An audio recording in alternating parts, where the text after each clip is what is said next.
মানুহে একেলগে দুখন জগতত বাস কৰে।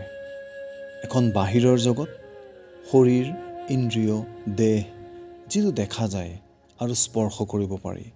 আনখন হ'ল ভিতৰৰ জগত, চিন্তা, আবেগ, কল্পনা, স্বপ্ন, চেতনা। এই দুইখন জগতৰ মাজত এখন দলং আছে আৰু সেই দলংখন হ'ল উশাহ। চাওক, শৰীৰৰ বাকী সকলো ক্ৰিয়া স্বয়ংক্ৰিয়। হৃদস্পন্দন চলি থাকে, আপুনি ধপধপাবলৈ কোৱা নাই। হজম হয়, আপুনি হজম কৰিবলৈ কোৱা নাই। তেজ বৈ থাকে, আপুনি কেতিয়াও তাক চলোৱা নাই। এই সকলোবোৰ কথা আপোনাৰ হাতত নাই। কিন্তু উশাহ অনন্য, অতুলনীয়।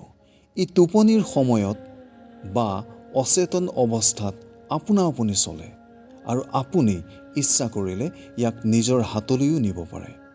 আপুনি ইয়াক দ্ৰুত কৰিব পাৰে, ধীৰ কৰিব পাৰে, বন্ধ কৰিব পাৰে, গভীৰ কৰিব পাৰে। এয়াই উশাহৰ বৈশিষ্ট্য।